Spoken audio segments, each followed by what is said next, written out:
Falsa Bandera, con Alfonso Trinidad. Un podcast de El Dragón Invisible.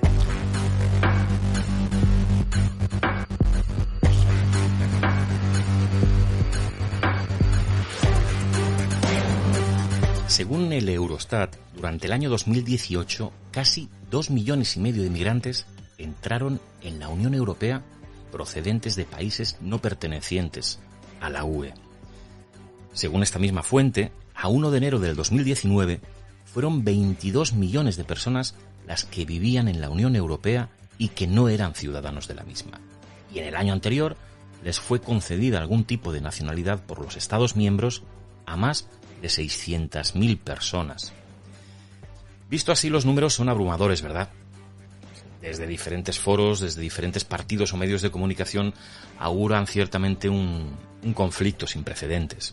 Pero podemos verlo desde otro punto de vista. Si atendemos a los porcentajes, por ejemplo, la realidad aparentemente no es tan exagerada. Fijaros, esos 21 millones suponen poco menos del 5% de la población europea, y en España calculamos que aproximadamente tenemos algo más del 12% de inmigrantes. Según el CIS, la cuestión migratoria en el año 2020 preocupaba a los españoles en un baremo que estaba en el 9,8. Fíjense, estaba por encima de la preocupación por la educación, que estaba en un 7,3, o ni más ni menos que la violencia de género, la violencia exactamente contra la mujer, que estaba en un 6,7. Hablamos del 2020, ¿eh? Y fíjense, estaba un poquito por debajo en preocupación que la jubilación, que entonces estaba en el 11,1. Por supuesto, todos muy por debajo del COVID, que estaba por encima de los 50 puntos. Millones de personas con diferente cultura, religión, ideología, diferentes tradiciones, costumbres, educación. Para unos son la salvación de nuestro modelo económico y salvaguardan las pensiones del futuro. Para otros ponen en serio riesgo nuestro futuro económico, social y cultural. Su influencia, de hecho, podría hacer tambalear nuestra sociedad hasta diluirla en una especie de cultura desnaturalizada. Las guerras, el hambre y las situaciones límite empujan a masas de seres humanos a invadir nuevos territorios donde labrarse un futuro, es lo que hay. Pero, ¿y si esos flujos migrantes realmente fueran inducidos? ¿Y si existiera un plan perfectamente diseñado para desnaturalizar Europa y enriquecer a unos pocos?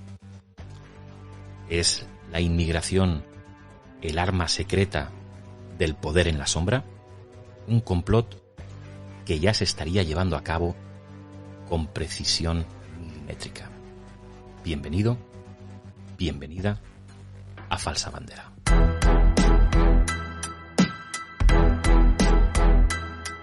Las claves de lo que está sucediendo hoy las encontramos en lo que aconteció ayer. Las claves de lo que sucederá mañana las tenemos hoy en nuestras manos si sabemos interpretarlas. Falsa Bandera. Lo que ocurre hoy cambiará el mañana.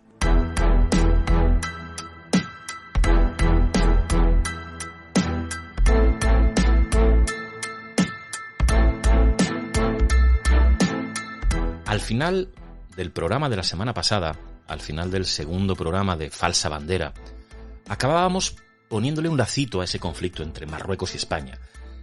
Abordábamos el conflicto que había sucedido en los últimos meses y que continúa a pesar de que los medios de comunicación ya no hablen de ello, pero lo dejábamos de alguna manera cerrada en cuanto a las consideraciones geopolíticas, a cómo se había derivado y a qué implicación podía tener el conflicto en el futuro, sobre todo entre los dos países y también a nivel geopolítico en lo que entendemos como ese polvorín mediterráneo. Quedan muchos detalles, quedan muchas cuestiones todavía por aclarar, pero al menos en su conjunto así creemos que lo hemos realizado. Precisamente al final del programa y durante todo el mismo había una cuestión importante que abordábamos, que es esa presión migratoria. De hecho, el inicio de las relaciones o de ese deterioro de las relaciones entre Marruecos y España fue por esa presión desmedida de la migración desde Marruecos a España. Y especulamos muy por encima en cómo las corrientes migratorias podían ser utilizadas por diferentes poderes, por esa mano que de alguna forma manipula todo, según los grandes conspiranoicos o conspiracionistas, como queráis llamarlo, pero también es posible que los grandes poderes económicos y los grandes poderes políticos se beneficien de esas corrientes migratorias y las utilicen a su antojo. Hoy, en este programa y en el programa de la semana que viene, haremos 2, vamos a afrontar esa temática. El título, el complot migratorio, el plan Kalergi, entre otros, pero hemos definido y hemos querido etiquetar ese plan Kalergi para desarrollarlo entre los 2 programas. El por qué la cuestión migratoria tiene una relevancia tan importante para todos y si realmente hay detrás de ello esa mano que, como decíamos, de alguna manera lo manipula. Lo vamos a desarrollar y lo vamos a hacer, como no, con los 2 expertos que nos acompañan cada semana, además de con algunos otros que se van sumando programa tras programa, pero en principio, pues a quien hay que saludar es a nuestro historiador y escritor, Juanjo Sánchez Oro. Bienvenido, bien hallado. Hola, ¿qué tal? Nada, un placer estar de nuevo aquí con vosotros. Y nuevamente Miguel Ángel Ruiz, máster en Sociología, ingeniero de Telecomunicaciones y, bueno, un divulgador y experto de todas estas temáticas. Miguel Ángel, ¿cómo estás? Pues encantado de estar otra vez en los micrófonos junto a vosotros. Bueno, yo espero que estéis como yo un poquito, porque al final las últimas semanas estamos ahí un poco tal. No, yo hoy me he pertrechado bien, como decía, con una cerveza bien fría. Yo no sé lo que estáis haciendo vosotros, pero yo me he agenciado la cervecita. Yo no sé, Juanjo, yo conozco un poco los vicios de Juanjo y yo creo que están más hacia el colacao fresquito. No sé si estoy acertando, sí, ¿no? Totalmente. Me inclino por el colacao fresquito, que está muy bien. Y Miguel Ángel para no perder la concentración. Miguel Ángel, no sé si preguntarte. No, yo ya he cenado y ya he tomado el colacao, así que estoy al 100% con vosotros. Bueno, Miguel Ángel es muy de Percebes también, cuidado. Sí, ostras, por cierto, el otro día lo vi, ahí sí que lo vi bien puesto, con esos Percebes fantásticos. Bueno, yo espero que un día nos invite y podamos hacer el programa ahí, cada uno con sus virtudes y sus defectos. Bueno, también tendremos hoy, disfrutaremos de algunos audios, disfrutaremos de algunas opiniones de todo un experto también en estas lides, de Andreu Domingo, que es doctor en Sociología, es subdirector del Centre d'Estudis Demogràfics y es profesor asociado al Departamento de Geografía en la Universidad Autónoma de Barcelona. Es un experto internacional en migraciones. Pues con vosotros 3 vamos a desarrollar esos temas. Como decíamos la semana pasada, terminábamos tratando de ponerle un lacito al conflicto entre Marruecos y España. Y bueno, estábamos más o menos de acuerdo en que eso no había sido un conflicto migratorio, pero sí que se había utilizado de alguna manera, ¿no, Juanjo? Sí, bueno, estuvimos hablando justamente de esa circunstancia de que realmente, por lo menos en este último incidente, es decir, sin que por nuestra parte descartemos, como es obvio, que existen crisis migratorias, que sí estamos asistiendo a una serie de flujos de población entre continentes y que esa presión migratoria la estamos viviendo, padeciendo en el Mediterráneo, sin quitar eso, que como digo es una obviedad, y luego podemos entrar a hablar precisamente de todo lo que es la presión demográfica, las diferencias que hay de Producto Interior Bruto entre el continente africano y europeo, que son factores que están provocando también toda esa presión demográfica. Lo que ocurre es que justamente en este incidente que hemos vivido con Marruecos no estábamos ante una podríamos decir que propiamente dicha crisis migratoria, sino que lo que realmente tenemos ahí es simplemente una modulación del fenómeno migratorio con una serie de intereses diplomáticos, ¿no? En un contexto geopolítico. Se estaba haciendo política internacional a través de abrir o cerrar la verja de la frontera. Eso era básicamente. Y se estaban aprovechando de esa situación, ¿no? Lo que no quita que haya determinadas fuerzas políticas, determinados actores sociales que sí que hayan querido ver en este conflicto que estábamos asistiendo a un capítulo más de la crisis migratoria y han vuelto un poco a levantar la bandera del miedo ante lo que puede suponer en un momento dado una invasión de foráneos en nuestras ciudades al norte de África. Pues precisamente de los temas que vamos a abordar en el programa le preguntábamos a Andreu Domingo, que ha escrito libros tan interesantes como Demografía Zombie o Descenso literario a los infiernos demográficos. Le planteábamos esa cuestión, si detrás de los flujos migratorios había algún tipo de conspiración, algún tipo de trama, o precisamente no tenía nada que ver con todo eso y no deja de ser algo absolutamente natural y algo que tiene más que ver con la cuestión económica, con la cuestión de los límites de cada uno en sus países, nos contestaba lo siguiente.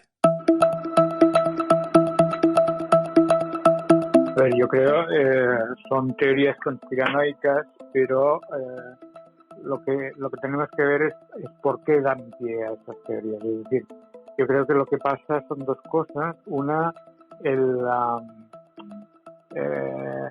el cierre de las fronteras el control de fronteras por parte de la Unión Europea, lo que hace es alimentar una industria de las migraciones que se beneficia, que puede ser tanto legal como ilegal, donde hay mafias, pero también donde hay desde industria de control armamentística, los radares, etcétera, etcétera, hasta otro tipo de industria. Y luego lo que también hay que tener en cuenta, y eso tiene mucho que ver con lo que pasó con Marruecos, es la política de externalización de fronteras. En eso España fue pionera y luego lo adoptó la Unión Europea, que es hacer que un tercer país haga de guardián de nuestras fronteras. ¿Eso qué pasa? Que tanto en el caso de Marruecos como en el de Turquía, que fue famoso en el 2015 con la llamada crisis de los refugiados, o como actualmente también Libia, pone en manos de dictadura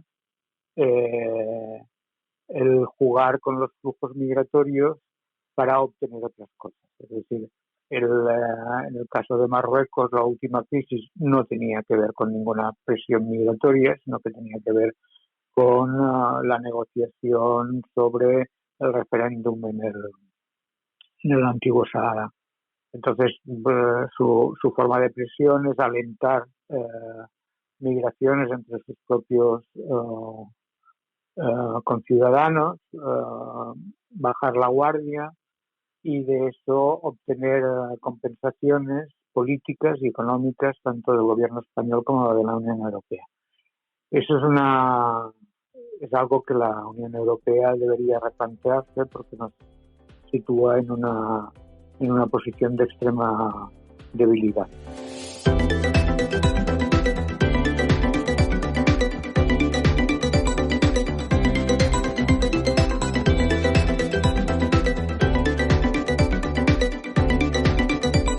Hemos escuchado la opinión de Andreu Domingo y además coincidía un poquito con lo que hablabais en el último programa en relación a ese conflicto entre Marruecos y España, que en principio no era ningún tipo de conflicto migratorio, sino que habían detrás otras muchas cosas, ¿no? Hay algunos detalles interesantes que lo que hacen es, bueno, los comentarios que nos hace Andreu, pues es un poco abrir la puerta hacia lo que queremos comentar hoy, ¿no? Miguel Ángel, un poquito esa puerta de cómo la migración y cómo la inmigración es utilizada por los diferentes poderes para sacar réditos. Lo que ya no sabemos es si se utiliza con toda la intención antes de, o se aprovechan los flujos migratorios para jugar ese tipo de juego maquiavélico. Efectivamente, ese es un punto muy importante, aunque nosotros en el episodio anterior concluyéramos que esto había sido un episodio que no era una crisis migratoria, y hay que explicar bien a toda la audiencia que no es que nosotros neguemos las presiones migratorias, que de hecho son muy importantes y probablemente el motivo principal de muchas de estas cosas que están pasando, ¿no? Ahora bien, una vez hay que pensar también que claro, tenemos Europa tiene muchísima menos población que África y además tiene unas tasas de crecimiento bastante más lentas que nuestro vecino del sur, ¿no? En nuestro continente vecino. Entonces, es casi un problema de física, ¿no? Como si fuera la ley de los gases perfectos. Y hay una zona en la que la presión demográfica es muy superior a otra zona que está, vamos a decir, en principio más despoblada, y además las condiciones de vida son mucho mejores. Entonces, prácticamente esto, como decía, por pura física de gases perfectos, ¿no? En ese sentido, por esa presión, es lógico que se produzca, pues todos esos flujos migratorios. Ahora bien, descontando que los flujos existen, la pregunta es, ¿se pueden instrumentalizar? ¿Se están instrumentalizando? Bueno, yo creo, y podríamos entrar en otros casos a lo largo del mundo, que cuando juegas con vamos a decir, con la inmigración, o cuando de alguna manera instrumentalizas la inmigración, es porque tú, de alguna manera, quieres sacar un rédito político, quieres sacar una utilidad de cambiar la estructura social de un Estado. Claro. Yo creo que esa es principal, yo creo que es un buen punto de partida, ¿no? Si a ti te interesa o no, de alguna manera, cambiar la estructura social de un territorio, de un Estado, ¿no? Por ejemplo, vimos cómo Marruecos sí hacía una política, sí hacía un uso político de la migración en el Sáhara. Concretamente, hay desde hacía muchos años un referéndum que de alguna manera quiere ganar, y entonces él ha ido poco a poco desplazando su propia población al Sáhara para de alguna manera llegar a tener una mayoría de población en ese sentido y bueno, pues simplemente llegar a de alguna manera controlarlo, ¿no? Hay otro caso bastante famoso que yo creo que conocerás tú también perfectamente, que es un poco el uso político que le quiso dar Jordi Pujol a la inmigración no hispana, es decir, no castellano parlante. Claro. Precisamente un poco porque entendían que una nación catalana va a ser mucho más difícil de construir si de alguna manera el porcentaje de población viviendo en Cataluña, el porcentaje de población que habla castellano aumenta, entonces entienden que eso es una especie de descolonización cultural, ¿no? Entonces, en ese tipo de situaciones, que podemos ver más ejemplos a lo largo del mundo, la pregunta es si cuál sería de alguna manera la utilidad última de ir introduciendo población foránea en Europa. Eso es una clave si en algún momento dado en la historia, sobre todo en los últimos años, esos planes, esas ideas que algunos podían tener de utilizar los flujos migratorios como una auténtica arma de guerra, si eso era factible, si eso era viable y si en cierta medida él creía que se podía conseguir, que se podía utilizar y que, de hecho, o en el caso de que no se estuviera utilizando, cómo se debería utilizar o cómo alguien que entiende de demografía plantearía un ataque de alguna forma realizado para conseguir pues un objetivo como el que estamos aquí planteando. Y nos contaba lo siguiente, vamos a escucharlo. A ver, yo creo que hay más instrumentalización de los movimientos migratorios una vez se han producido, más que provocarlos, ¿no? El caso de ese caso tanto de los refugiados, en el caso de la crisis del 2015 por parte de Turquía, como el más reciente de Marruecos, que efectivamente se provocan flujos de forma puntual, se abre el grifo, por decirlo de alguna manera, pero eso está también provocado por la invitación que hace para esto la propia política de externalización de las fronteras. Yo creo que además eso sí que va a convertirse en un problema, en el sentido de que con la excusa del calentamiento global se van a promover o se va a explicar como refugiados climáticos muchos movimientos que tienen que ver con situaciones bélicas, con expulsiones económicas, etc. Ahora, no creo que la intención primera sea la de provocar el flujo. Lo que pasa es que el flujo es consecuencia de algo. Si eso no fuera así, es decir, vamos a jugar a la ciencia ficción, ¿no? Es decir, si algún país o algún poder importante en el mundo quisiera utilizar el fenómeno migratorio como un arma de guerra, ¿hay una fórmula real de hacer eso? ¿O eso es tan ciencia ficción que no hay un modus operandi para realmente poder hacer flaquear una cultura o una nación? A ver, es que me parece más de ciencia ficción explicar lo que está pasando ahora.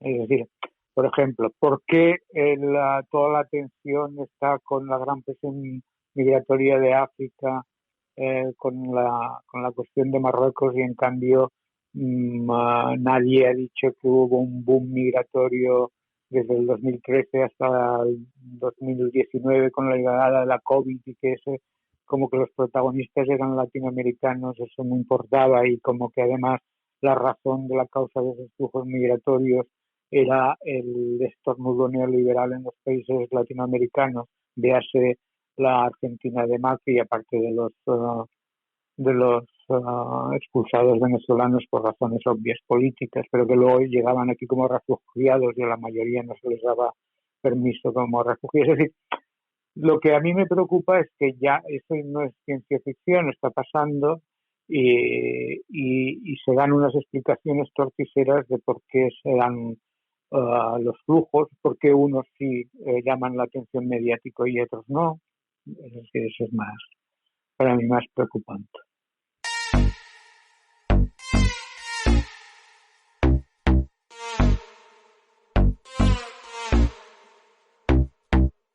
Se denomina falsa bandera a las operaciones encubiertas, llevadas a cabo por gobiernos, corporaciones y otras organizaciones preparadas para aparentar haber sido llevadas a cabo por otras entidades. Falsa bandera, un podcast de El Dragón Invisible.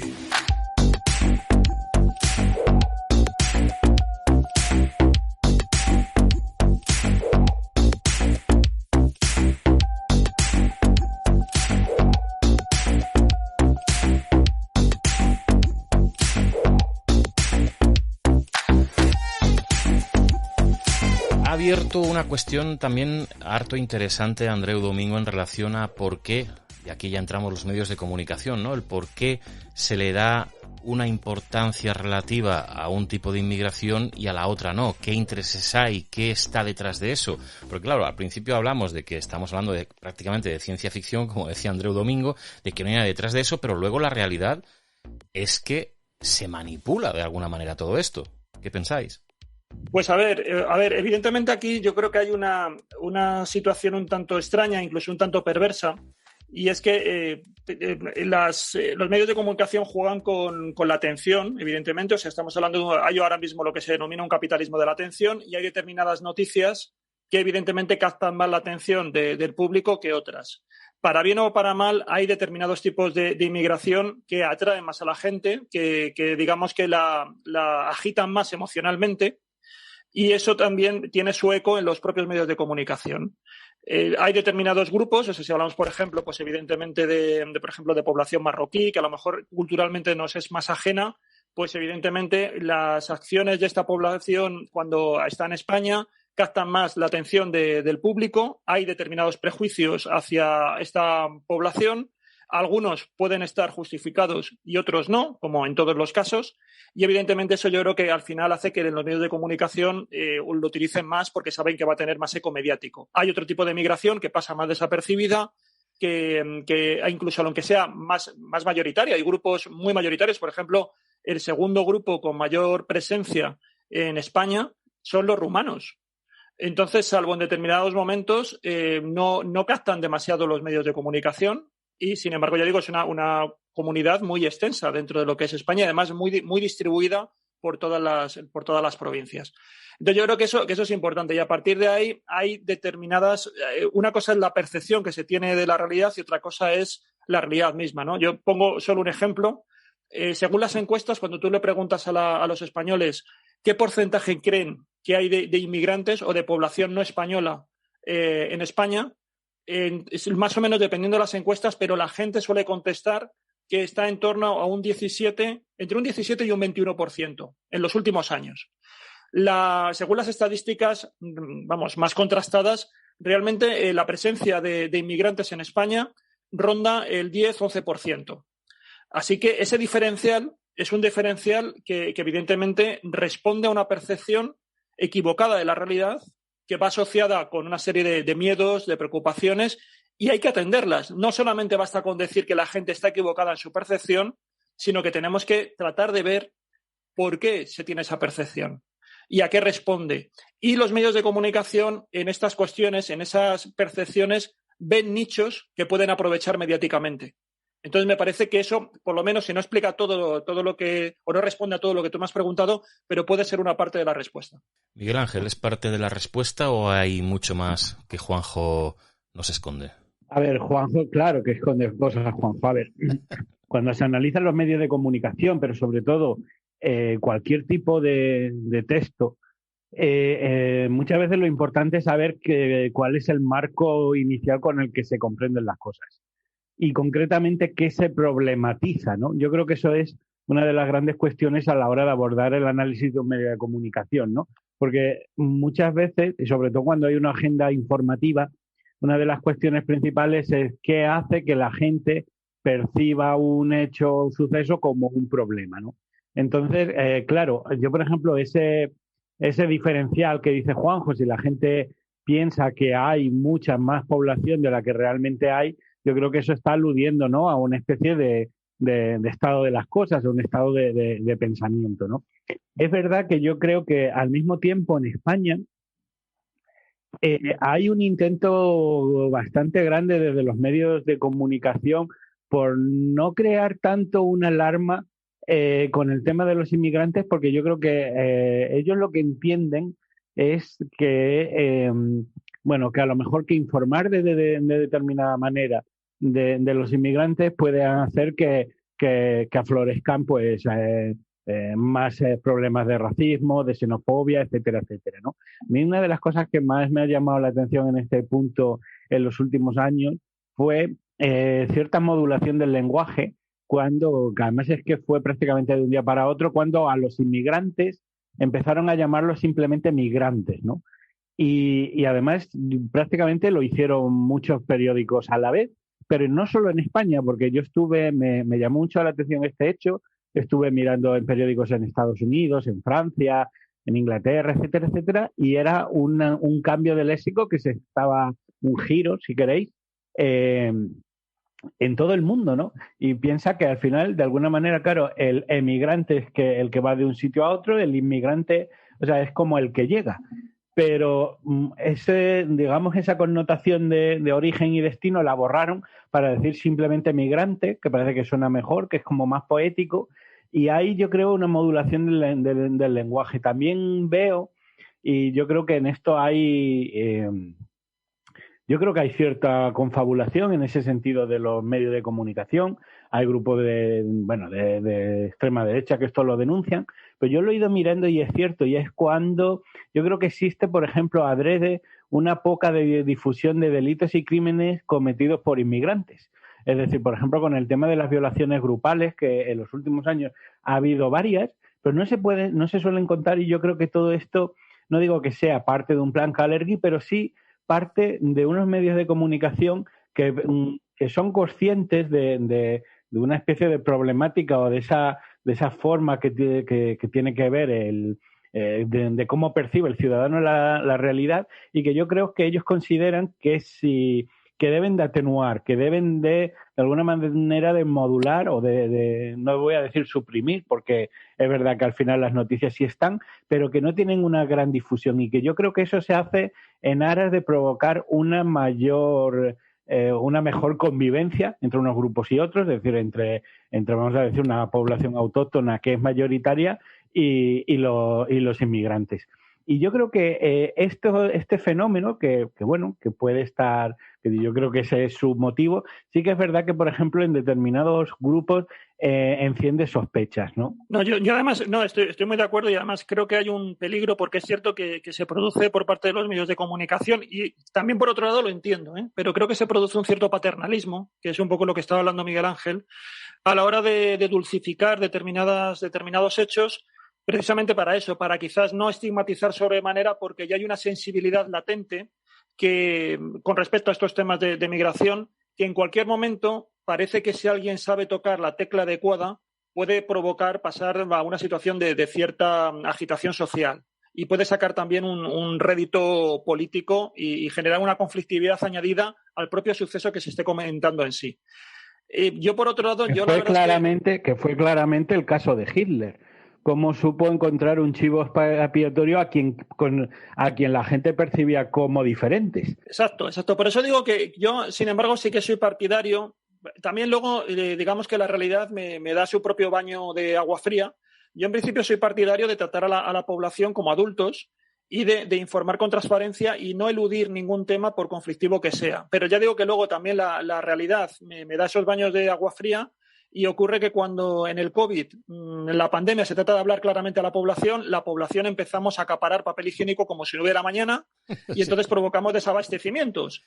Entonces, claro, yo entiendo que esto es muy complicado y que no hay un punto medio perfecto. Y luego, además, porque yo también creo que hoy en día, al no tener los puntos informativos ya no son de la misma naturaleza que antes. Los medios de comunicación no son iguales. Ahora mismo cada uno de nosotros somos una estación informativa. Tenemos en nuestra mano la capacidad de difundir mensajes como muchos periódicos locales no los tenían en el siglo XX. Y esa capacidad que tenemos de ser emisores y receptores de información hace que ahora mismo hay otra serie de circuitos de información por los cuales nos nutrimos, y allí donde no llegan los grandes medios de comunicación, a los que debemos pedirles pues cierta deontología y cierta responsabilidad, allí donde no llegan o donde no quieren llegar, esto es también un poco como lo que hablaba Miguel Ángel de los gases, ¿no? Pues no, de todas formas el gas va a llenar esos huecos y si no eres tú, no vas con tu gas, va a ir otro y lo va a cubrir. Entonces el problema es que al final aquellos hechos que no se abordan con la debida profundidad, hay otros que van a sacarle partido y nos va a llegar esa información por otros lados y van a generar también opinión pública. Entonces ahí veo que, por lo tanto, ya digo, no creo que haya una solución perfecta, porque aquí nos movemos en un juego de equilibrios muy delicado, pero no sé, quizás habría que afrontarlo con más transparencia estas cuestiones, sin demasiado miedo, porque luego al final el problema es que encontramos también un poco la trampa del asunto y hace que veamos o que nos formemos las opiniones de otra manera y a veces no demasiado bien fundamentadas esas opiniones. De todas maneras, fíjate que parece que nos vamos un poco del tema, pero yo creo que precisamente estamos entrando en la raíz de esa cuestión, porque yo sigo sospechando o me sigue pareciendo extraño, a pesar de que, bueno, que la tendencia, por lo que estáis hablando, es en especular en que no hay una gran conspiración, pero bueno, ya lo iremos viendo a lo largo del programa. A mí sí que me sorprende, ¿no?, lo que decía Miguel Ángel, lo que estáis comentando ahora, de cómo los medios de comunicación han ido suavizando, y vamos a decirlo claramente también, han ido manipulando cómo dan esa información, es decir, evitando o omitiendo la nacionalidad de un delincuente, por ejemplo, cuando no lo hacen en otro aspecto o en otros momentos o en otros tipos de delito, ¿no? Eso se está produciendo, simplemente, como te decías tú, para edulcorar o para evitar cargar demasiado las tintas hacia un colectivo específico, pero se está haciendo.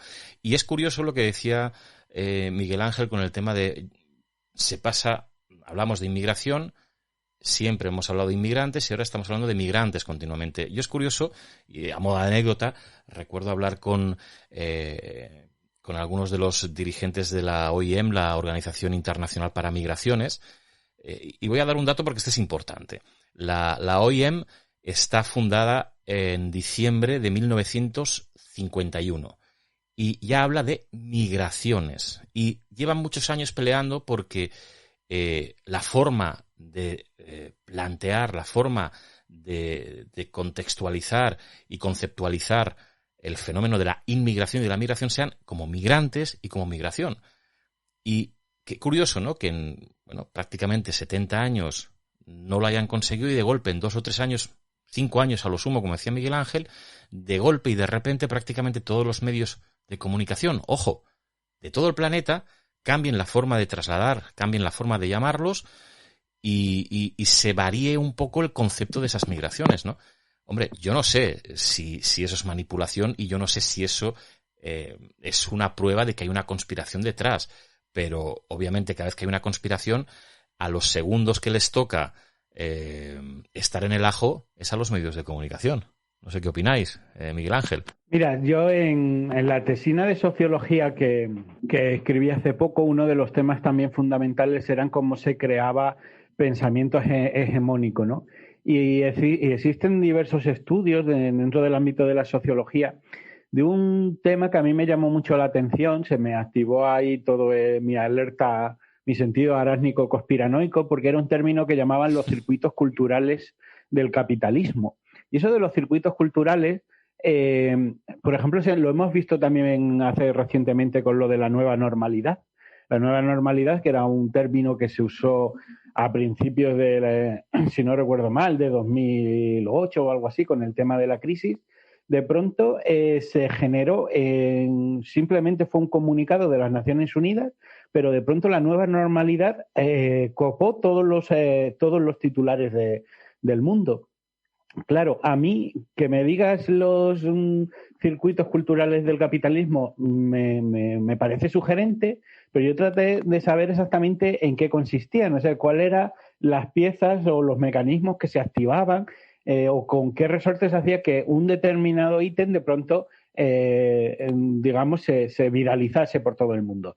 Y estuve hablando con diferentes estudiosos del mundo del periodismo, concretamente con gente que hacía investigación, y nadie me supo explicar exactamente cuál era el matiz, porque claro, yo entiendo que con este tipo de cosas es muy fácil ser conspiranoico, ¿no? Esto es un poco como lo que suele decir Cristina Martín Jiménez, que dice cuando habla de los medios Bilderberg, en el sentido de que parece que alguien en una oscura habitación acariciando su gato negro dice, ahora mismo vamos a hablar de esto, y casi como que al unísono todo el mundo lo hace, ¿no? Yo realmente no tengo una respuesta de cómo funciona todo. Sé que hay mucho efecto también de copia, es decir, los periodistas en ese sentido parece que son como tienen un gran poder o una gran intuición para ver cuando un término de esos llama la atención a la gente, pero lo que sí puedo decir con seguridad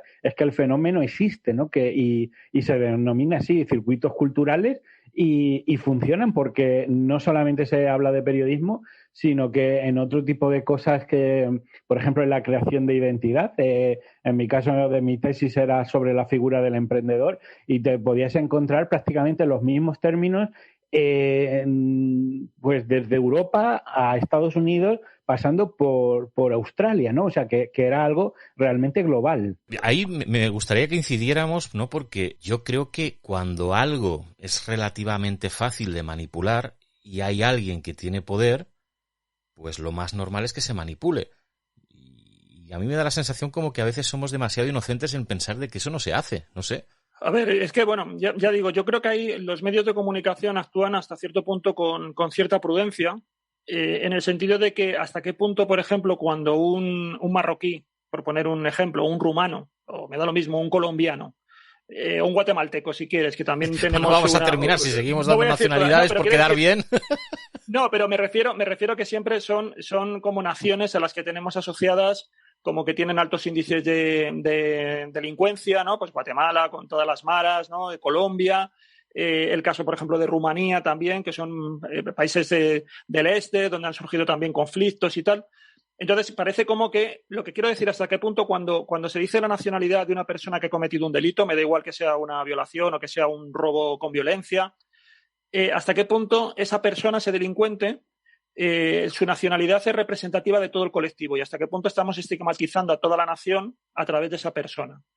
Y esto es muy delicado porque parece como que hay una predisposición, por todo esto que estamos hablando, de determinados prejuicios, de determinados sesgos que tenemos en las sociedades actuales, a que, por ejemplo, también tenemos marroquíes que son jugadores de fútbol, es decir, que vamos a decir así, que aportan valor, marroquíes que luego se pueden incorporar a deportes de élite, por decirte algo, incluso que pueden tener nacionalidad española en un momento dado.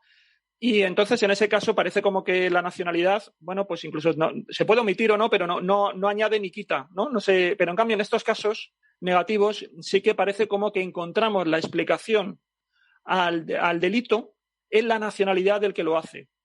Cuando a lo mejor lo que hay que mirar son otras variables, como por ejemplo la marginalidad, como que sea realmente un problema de pobreza, como que sean otros factores y no tanto ese.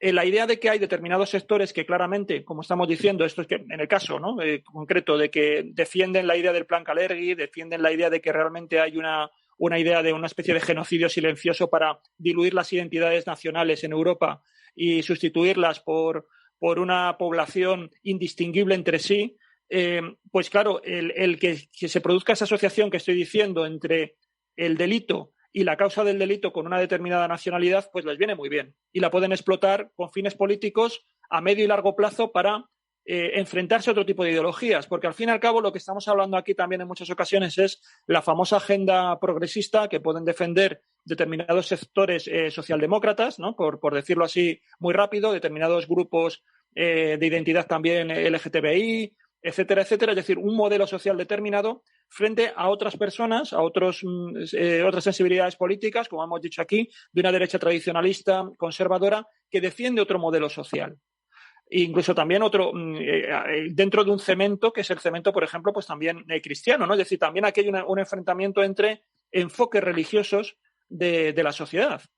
Entonces, claro, hay a quien les está interesando que esos delitos no sean problemas, no sean el resultado de distorsiones, si quieres, o de problemas socioeconómicos, sino que lo que quiere es que sean conflictos culturales. Y algo de cultural puede haber, porque es que no nos podemos desprender de la cultura, pero yo creo que también en estas cuestiones hay mucho más de situación socioeconómica, ¿no? Y la prueba la tenemos en que aquellos que se pueden integrar no hay ningún conflicto. Por ejemplo, no tenemos ningún reparo, yo no veo que haya muchos problemas en que un jeque pueda comprar un club de fútbol. Es más, muchos aficionados están casi deseando que determinados sus clubes de preferencia que están en estado ruinoso, pues aparezca prácticamente como un rey mago de Oriente, que aparezca un jeque, compre ese club de fútbol y así de alguna forma pues puedan seguir yendo los domingos a ver a su equipo preferido. Incluso... Ahí entramos ya en un debate casi futbolístico, deportivo. No tengo yo tan claro que la gente quiera que venga un jeque a comprar su club, pero bueno. Es cierto, depende luego la gestión que haga, pero tú tienes, mira, ahora lo sabemos, los grandes clubes europeos, y lo hemos visto recientemente con el tema de la Superliga, están en manos ¿de qué? De grandes millonarios absolutamente ajenos a las naciones donde están. El PSG, si no me equivoco, está en manos de jeques, ¿no? No sé si el Chelsea también, sí. Bueno, es Chelsea, decir, los grandes...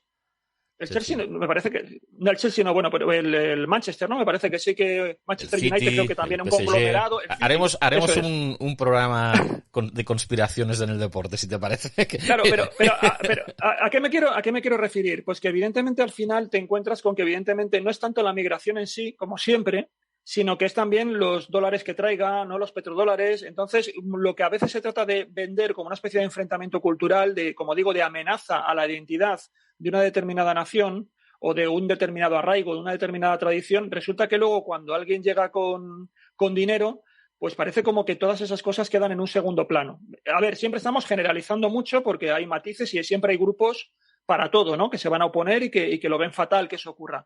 Pero, mira, por ejemplo, en Marbella, pues hay muchos empresarios marbellíes, por ponerte un ejemplo, que están deseando que venga un jeque y que le alquile medio hotel, aunque luego tenga la mitad de sus mujeres con burka. Sí. ¿Sabes? Es decir, es así. Entonces, yo creo que aquí también hay una cierta hipocresía y por eso digo que quizás cuando ocurren este tipo de delitos, primero no hay que negar que existe el delito, pero luego lo que yo creo que hay una cierta prudencia que a veces es excesiva porque ya digo que en vez de afrontar el tema de frente permite que luego haya determinadas especulaciones que cuando trata de omitir la nacionalidad, precisamente ese silencio hace levantar una sospecha. Y eso a veces es peor que decir la verdad.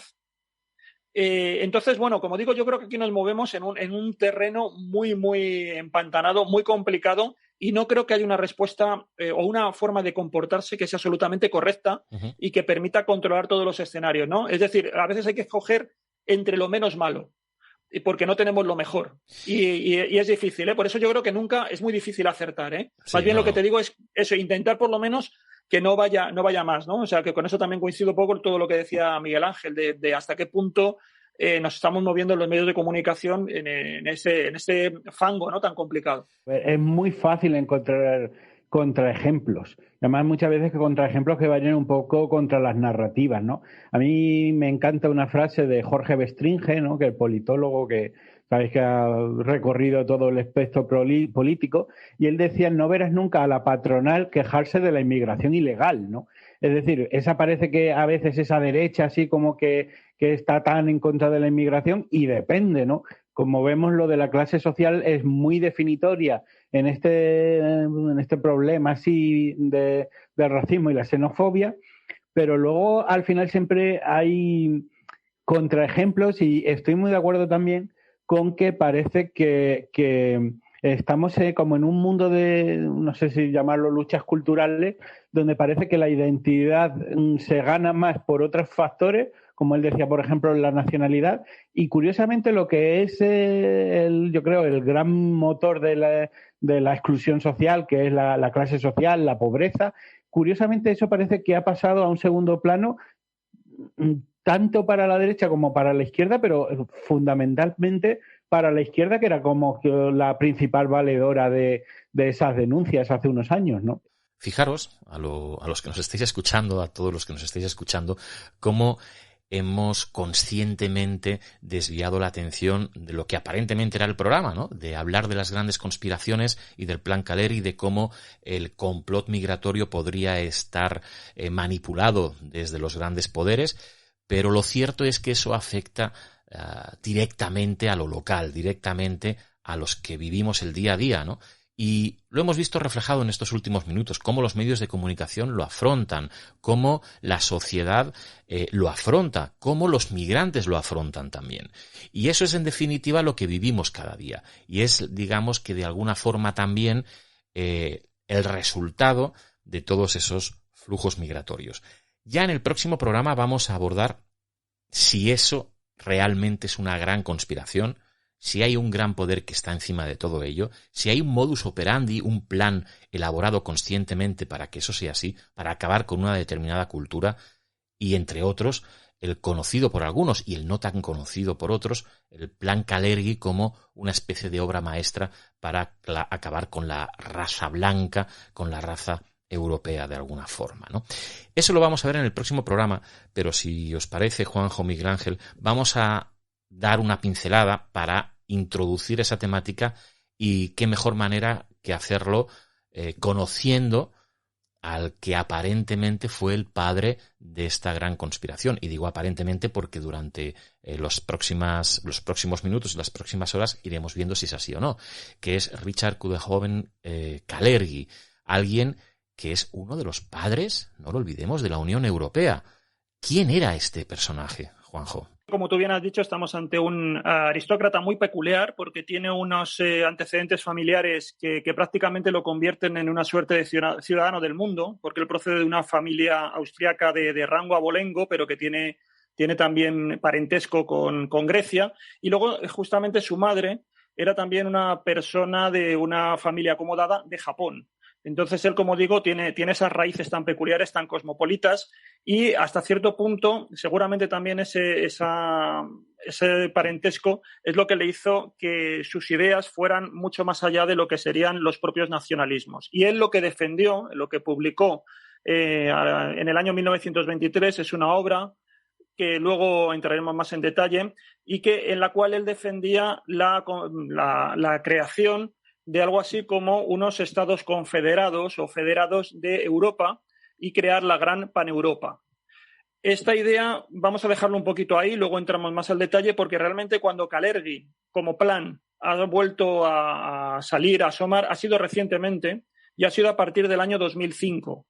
En el año 2005, una persona que, bueno, podemos calificar como ultraderechista, como filonazi, como historiador revisionista del Holocausto y de todo lo que han sido las atrocidades del nazismo, que es Gerd Honsick, que además está, vamos a decir así, que también está hasta cierto punto, es ciudadano de adopción de España, porque ya desde muy pequeño estuvo residiendo en España y habla perfectamente el español. Pues él va a hacer, en ese año 2005, va a publicar un libro que se va a difundir enseguida por todos estos grupos y círculos simpatizantes del neonazismo, que se llama Adiós Europa, el plan Kalergi, un racismo legal.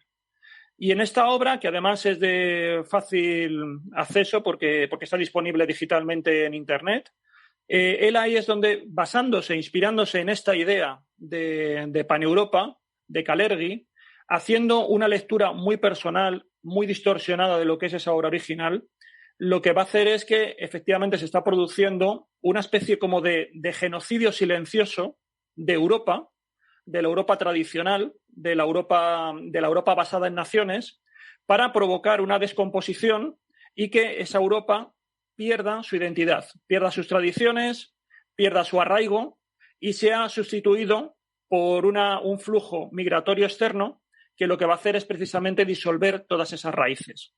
Entonces estamos ante ya no una serie de flujos migratorios que podemos atribuir a diferentes factores, a diferentes variables, como suelen ocurrir en estos fenómenos sociales, donde pues operan elementos que estructurales, como puede ser, por ejemplo, la globalización, y luego también coyunturales, como pueden ser determinadas crisis económicas concretas, hambrunas, conflictos bélicos que obligatoriamente pues, provocan esos desplazamientos de masas. No, aquí lo que estaríamos hablando, según este autor, Geir Honsik, estaríamos hablando de un ejercicio de ingeniería social protagonizado y dirigido por las élites que lo que aspiran es a reemplazar la población europea autóctona y sustituirla por otra mestiza. Y ese proceso estaría en marcha con una clara finalidad y es satisfacer sobre todo a esas élites económicas para generar una población sin identidad. De tal manera que sea prácticamente muy voluble, que no tenga unas raíces y, por lo tanto, se puedan desplazar, pueda ser perfectamente nómada y atender al aparato económico, puesto que, como no tiene arraigo, iría solamente allí donde el sistema económico pues más utilidad puede extraer de esa población, que, como digo, sería prácticamente, entre comillas, una suerte casi de proletariado zombie al servicio de la gran maquinaria económica que utilizarían estas élites.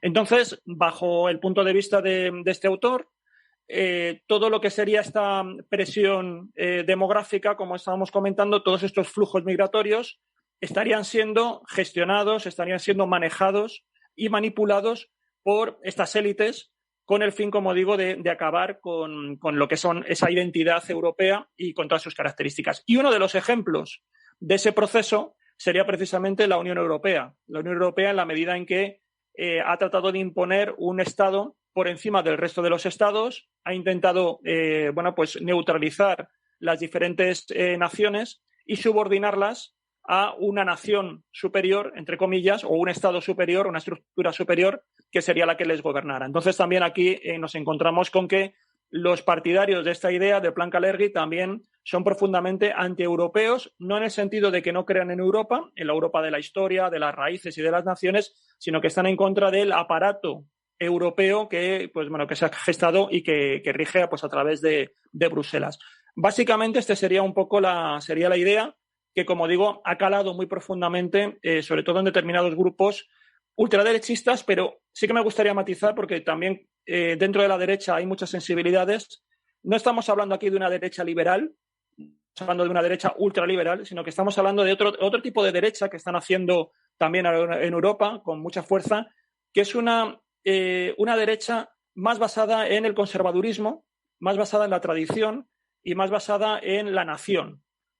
Por lo tanto, trata de reivindicar una forma de identidad amparada en esos conceptos que he comentado. E incluso le repugna hasta cierto punto el gran liberalismo ciego, que lo que hace es que disuelve al individuo porque lo convierte simplemente en una máquina de producir, nada más.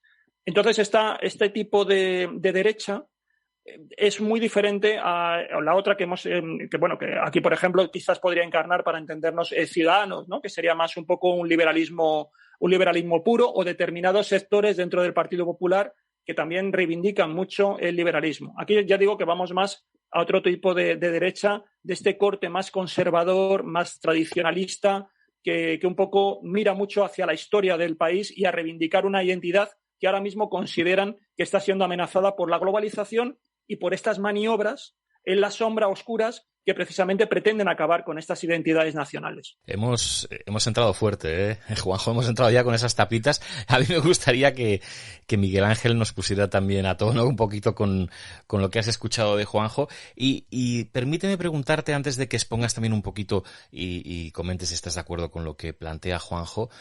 Él ha hablado, y estamos muy acostumbrados en los medios a hablar de grupos de poder, de los que manipulan, de los que mueven los hilos, pero parece que de un tiempo a esta parte como que da miedo, ¿no? Decir los nombres de esos grupos de poder. ¿De quién estamos hablando? ¿Estamos hablando de países, de grandes empresas, de grandes familias, de grupos secretos. No sé, ¿de qué estamos hablando, Miguel Ángel? Bueno, a ver, aquí lo que se trasluce y en este sentido es como el gran capital, de hecho el globalismo, ¿no?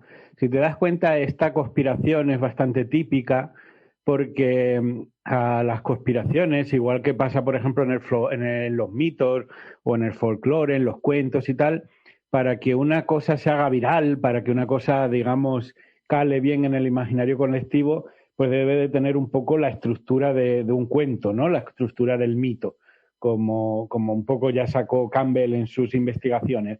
Entonces aquí tenemos ese mal que es de alguna manera el gran capital y tenemos sobre todo es el miedo. O sea, yo creo que hay que entender una cosa muy importante de la mayoría de las conspiraciones y es que para que calen tienen que tener un sustrato de verdad. Normalmente una conspiración es una fábula en el sentido en el que hace una especie de reduccionismo, pero sobre todo es una explicación sencilla para un problema complejo, ¿no? Una conspiración, aunque no lo haga siempre bien, sí que es un método para tratar de entender la sociedad en la que se vive, ¿no?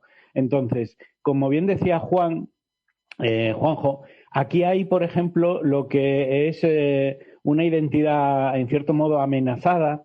Es una conspiración que es más tradicionalmente, como él ha dicho, conservadora, que se nutre de una nostalgia, pensar que nosotros, la estructura social de la Europa de hace apenas 50 años, eran sociedades muchísimo más homogéneas que las que hay ahora. Es decir, hablamos de sociedades en las que la religión era, pues por ejemplo, en el caso español, prácticamente todo el mundo era católico, todo el mundo era caucásico, era blanco. Entonces, eran sociedades que eran mucho menos plurales que la sociedad actual, ¿no? Entonces, yo creo que la percepción en España aproximadamente desde el año 2000, en el que estamos viendo pues que la sociedad cada vez es más multicultural, cada vez es más líquida, si se quiere, ¿no? Porque yo creo que también aquí hay una parte de esa sociedad líquida de Bauman, es decir, donde todo cada vez es menos monolítico. Y yo creo que hay una parte de la identidad bueno, pues de sectores más conservadores, pero también de otra mucha gente, de otros muchos ciudadanos, que se ve amenazada por todos esos cambios. Y esos cambios, ¿quién tiene en ese motor?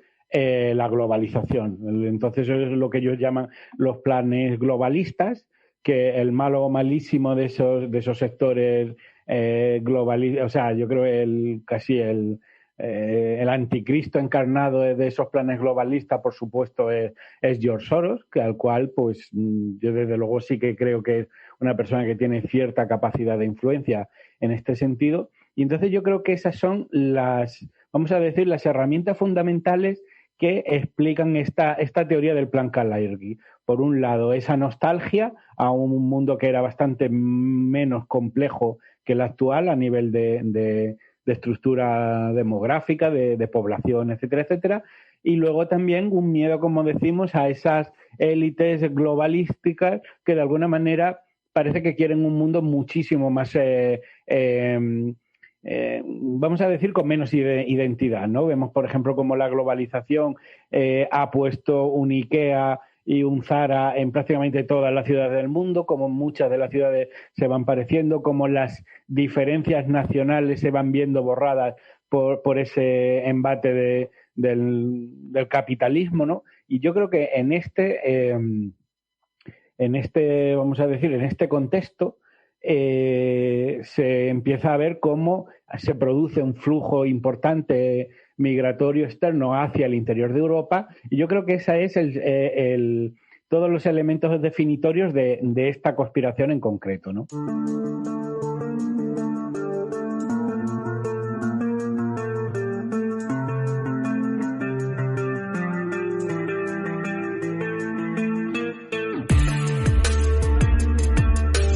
Pues con esos elementos que nos expone Miguel Ángel y que han expuesto Juanjo Sánchez Oro y Andreu Domingo, vamos a abordar la próxima semana tanto el plan Kalergi como ese supuesto complot migratorio y sobre todo la figura de alguien del que hoy no hemos hablado y que es de quien surge todo eso hace unos años, que es un curioso personaje llamado Gerd Honsick, del que hablaremos la semana que viene, si estáis a bien acompañarnos.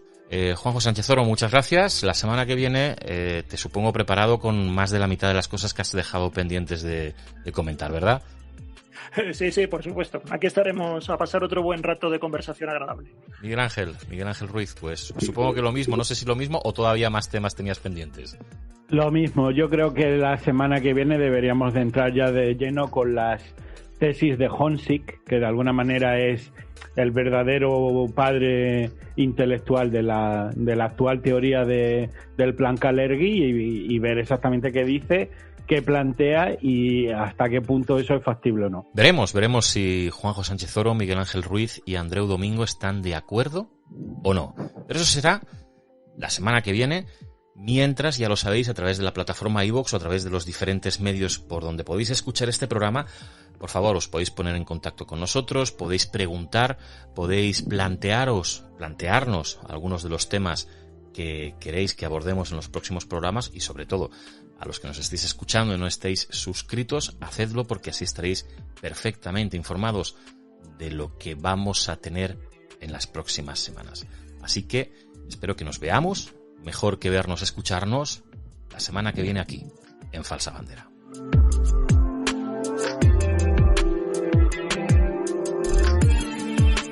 Falsa Bandera, con Alfonso Trinidad. Un podcast de El Dragón Invisible.